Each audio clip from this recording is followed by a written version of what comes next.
what we're seeing in terms of, what guests are looking for.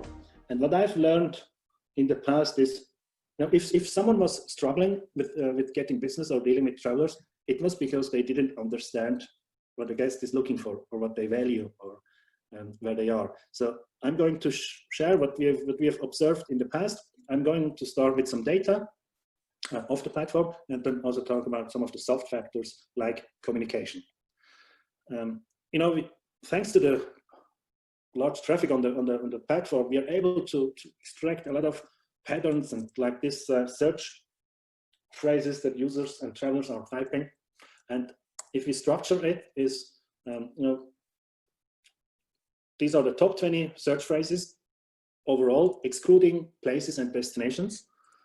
Of course, lakes, festivals, horse, canyons, trekking activities. It's a mixture of keywords that are very important for your guests.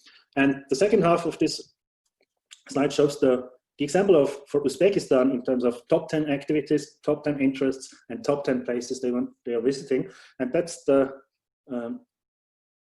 Uzbekistan travel profile that I published in LinkedIn. You can find other countries of Central Asia there as well. If you're looking for your country-specific data, we've published all of them in my LinkedIn profile.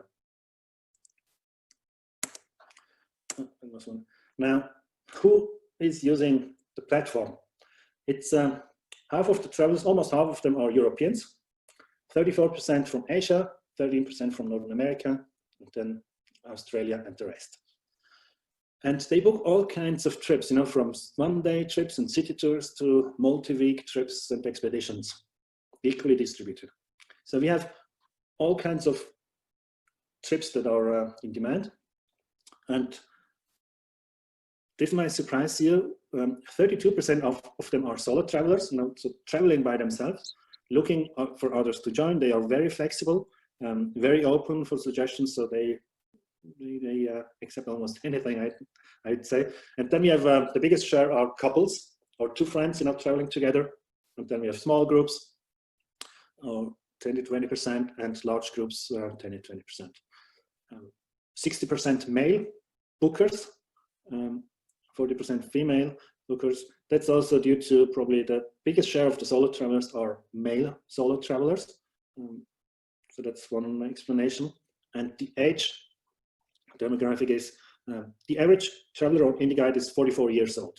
So we have about 20% of budget travelers, young travelers, students who are looking for cheap options.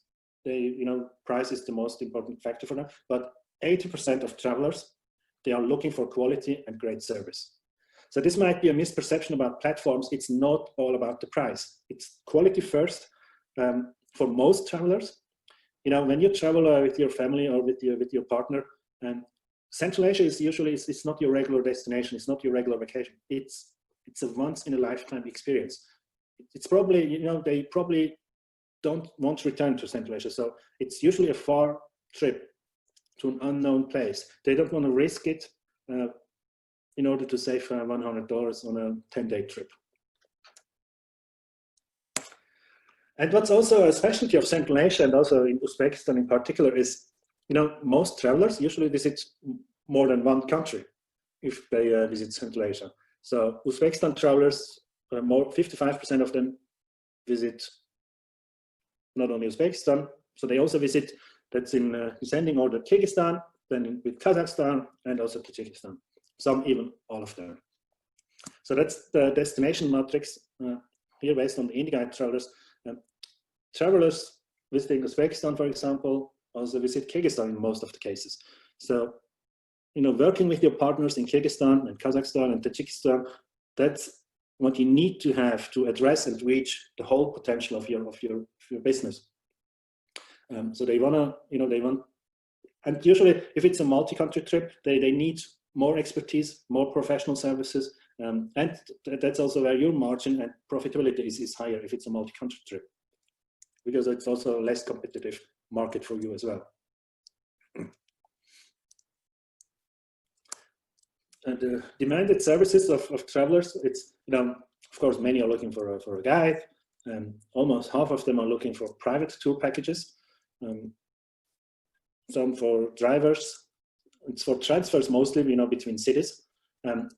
20% for group tours. These are mostly the solo travelers who are willing to join others and looking for budget options.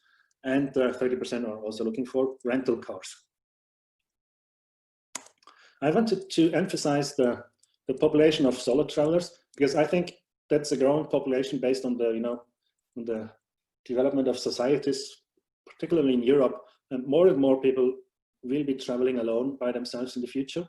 So it's now, I said overall, it's 32%, but as you can see, depending on the destination, there's a huge difference.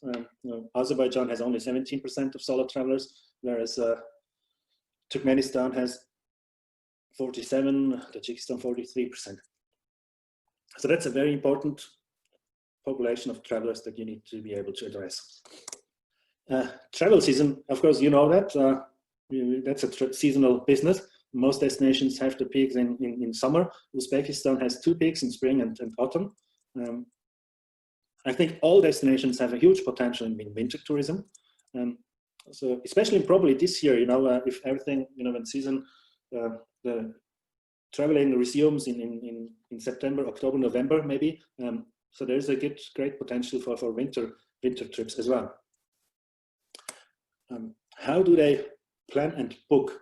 Usually it takes they start the planning 3 months before the trip starts. That's the average.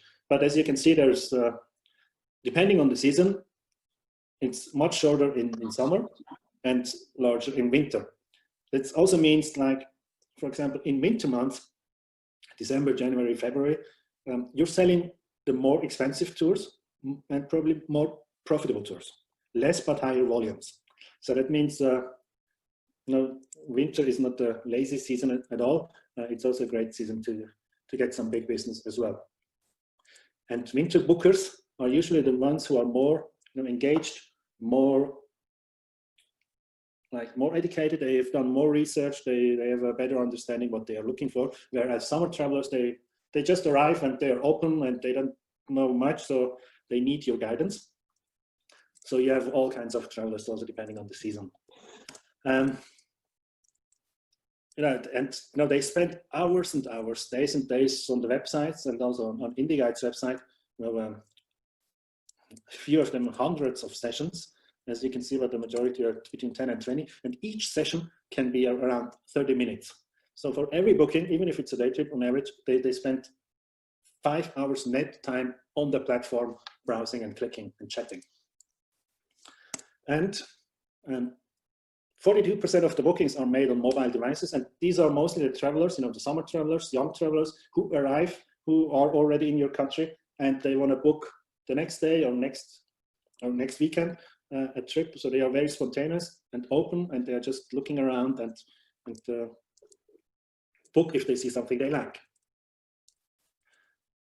Maybe not very important, you might think, but we constantly observe that Wednesdays is the most productive day of the week. So it's not the weekend, because weekends are personal times. You go out, you meet friends, you don't want to spend your weekends planning and researching. But on Monday, when you go back to your office, you start planning your vacation.